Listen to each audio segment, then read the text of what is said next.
Chair. Yes, Senator. Yes, a quick question. We all understand branding to mean a unique sign, a symbol, a logo, perhaps a message, a slogan, a promise, a unique value proposition. This is done once in the conceptualization of a brand and the launching of such. Itong Love Philippines, nalunsad ito nung Hunyo pa ng 2023. Bakit taon-taon magre-rebrand na naman ba yan? Bakit taon-taon binibigyan natin ng pera na napakalaki, kalahating bilyon? Dinoble pa ng Senado ng 1 bilyon. Babaguhin na naman ba yan? Nakailang bago na yan? 2023 pa yan, 2024, 2025, 2026. I-rebrand na naman ba yan? Bakit? At ang baba-baba naman ng performance natin. Hindi pa tayo nakaka-recover mula 2019. Ba't ba natin na pinabago-bago kada taon? Hindi ko maintindihan itong gastusing to.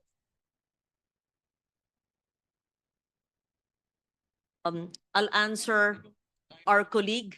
The chair and I were there in our meeting, and we always said that it's not just the Department of Tourism that must promote tourism. It must be a whole of government approach, meaning security, facilities, when you land in the airport, so it's Yes. etc. Then Yes, given, then- but the exercise of branding is a very specific I'm getting there. promotional and Yes. advertising yes, effort. thank you. And it Let me need not be finish. repeated year Yes. on year.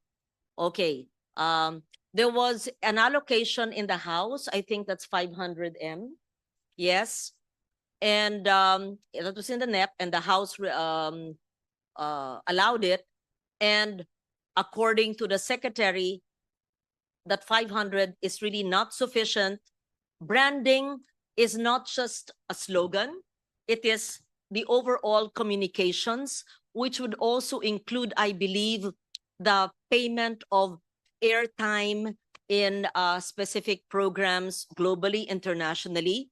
And other countries have 10 times more of their budgets for branding. So this is not just a communications plan with the slogan of Love the Philippines.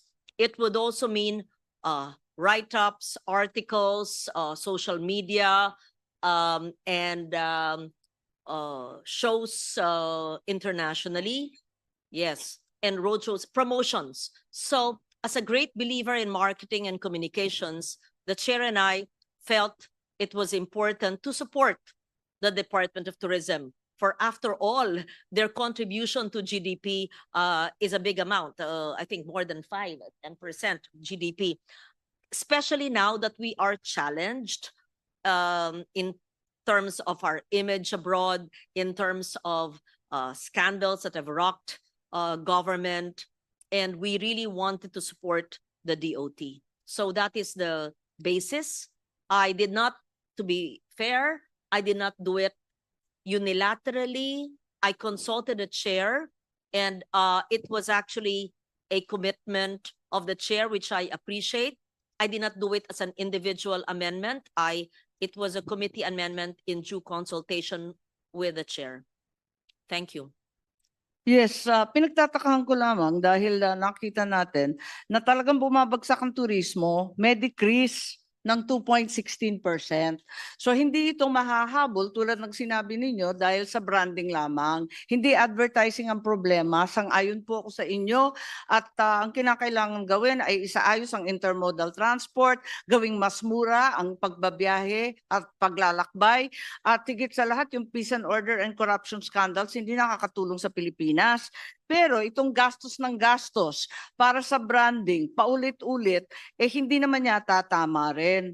Kasi napakaraming nangangailangan ng tulong sa ating bansa, mula sa magsasaka, sa mahihirap, sa urban poor, hanggang sa senior citizen. Bakit natin pinag-aaksayahan ng panahon ito, samantalang hindi pa nasasaayos ang intermodal transport sa ating mga isla at hindi rin ume-epekto to, pabagsak ng pabagsak.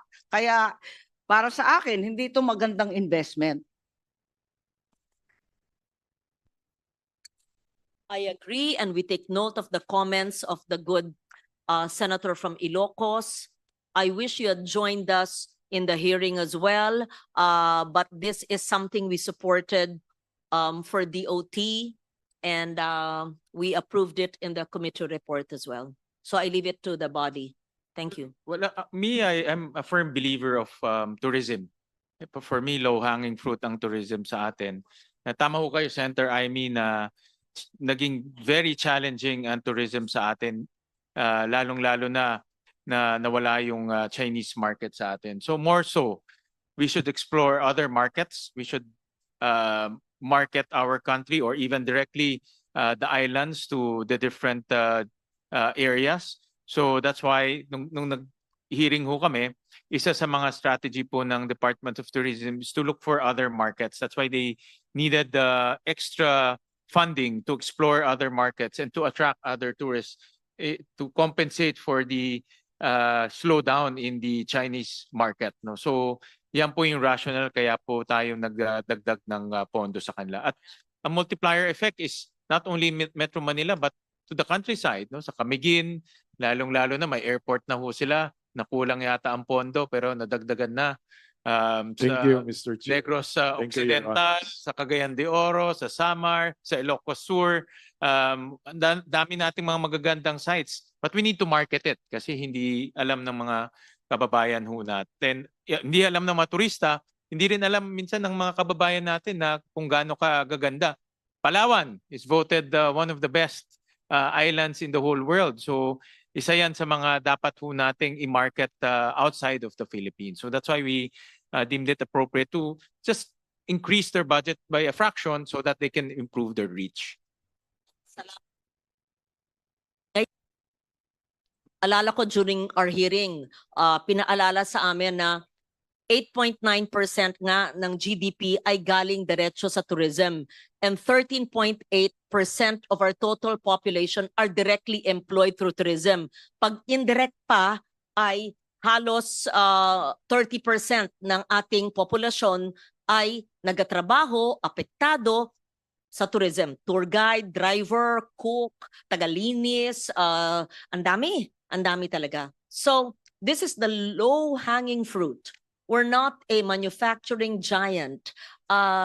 Agriculture is suffering due to climate adversity. Tourism is there. Anumang sulok ng kapuluan sa sa northern Palawan, sa Camiguin na isla, sa Bacolod City at sa Slow Food Network, sa Bataan na Montemar, for example, or sa Acuzar area. So Nueva Ecija, magagandang maraming areas. Sa Ilocos region, kay Kong Mihan, Vegan Even Candon. Syempre, si Cagayan de Oro at Northern Bukidnon, kila Migs at kila Rufus. Sa Samar, napakagraming dyan, mga caves sa magaganda at mga beach areas. At pati naman sa Valenzuela, maganda. Ano mapupuntahan sa inyo? Yung museo ninyo. Maraming salamat. O sa amin sa Antique. So, kailangan ng kasi how can you visit something that you don't know exists? So kailangan ng promotion, kailangan ng kaalaman. Yon.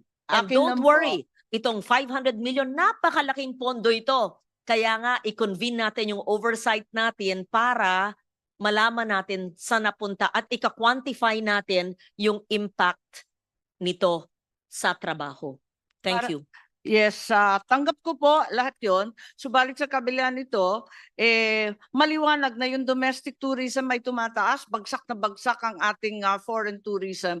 Kaya para sa akin, bakit tayo gumagastos sa CNN at iba't iba pang napakamamahal na mga outlet samantalang hindi naman nagsisipunta ang mga taga ron hanggang hindi natin maisaayos ang ating peace and order, ang infrastructure and intermodal transport. Napakamahal umikot sa Pilipinas pag hinambing mo sa Vietnam, sa Thailand at iba pang lugar. Unahin po natin ang kinakailangan, hindi walang tigil ng paggagastos ng advertising sa mga outlet ng mga dayuhan na hindi naman interesado pumunta rito dahil natatakot pa rin. Yun lang po. First things first. May puntos at naniniwala po ako sa sinasabi nyo, dapat ayusin natin ang bahay natin bago tayo mag-imbita. But in the meantime na inaayos, kailangan din pinopromote natin. At nawala nga sa atin ang Japanese market, sayang. Kailangan i-attract natin. At maraming mga untapped markets, including the European market. That's why we need branding and promotions and all of the marketing and promotional Kung requirements. ganon, dapat maintenance level lang hanggat hindi pa naaayos ang mga kinakailangan ayusan. Dapat maintenance level lang, ibig sabihin yung net na nasa 500 million. Bakit idodoble na hindi pa naman handa ang ating mga tourism destinations? Sa totoo lang. Actually, if you, I'm looking at a research about PowerPoint pala ito ng Department of Tourism. Ang marketing budget ng Thailand is $167 million. Ang Malaysia is $262 million.